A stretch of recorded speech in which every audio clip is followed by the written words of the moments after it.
తండ్రి దేవుడిగా ఉన్నప్పుడు, దేవుడు ఒక్కడైనప్పుడు యేసుప్రభు వారు దేవుడు ఎలాగయ్యాడు? యేసుప్రభు వారు రెండో దేవుడు ఎలాగయ్యాడు అనే కదా చాలామంది ప్రశ్న. యేసుప్రభు వారు కొన్ని విషయాల్లో, కొన్ని సందర్భాల్లో నా తండ్రి నేను ఏకమై ఉన్నాము అన్నారు. నా తండ్రి నేను ఒకటై ఉన్నామన్నాడు. తండ్రి నాలో ఉండి క్రియలు జరిగిస్తున్నాడు అన్నాడు. ఎవరిలో ఉన్నాడు? యేసుప్రభులో తండ్రి ఉన్నాడు.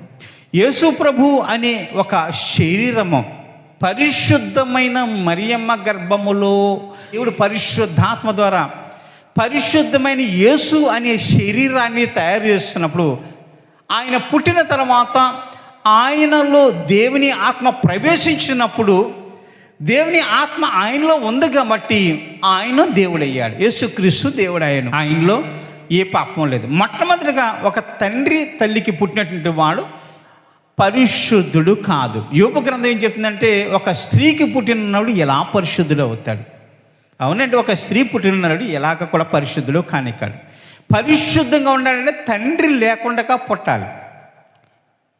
కాబట్టి ఆనాడు కన్యమరియ గర్భములో యేసుప్రభు వారు ప్రవేశించక మునుపు గబ్రియల్ అనే దేవతతో వచ్చి, మరియా నీకు శుభము, నీ గర్భవాసాన్న పరిశుద్ధాత్మ ద్వారా ఒక కుమారుని కనబోతున్నావు అని చెప్పి సువార్తమానం చెప్పింది. ఆ సువార్తమని విన్న మరియా నిరీక్షణ కలిగి దేవుని ఆత్మ కొరకు కాచుకుని ఉన్నప్పుడు, ఒక రోజున యేసుప్రభు యొక్క శరీరము కన్యమరియ గర్భములోకి వచ్చినప్పుడు, ఆ గర్భము నుంచి బయటపడిన యేసుక్రీస్తు అనే శరీరములో తండ్రి ఆత్మ ప్రవేశించకని యేసుక్రీస్తు ప్రభువారు కూడా దేవుడయ్యాడు.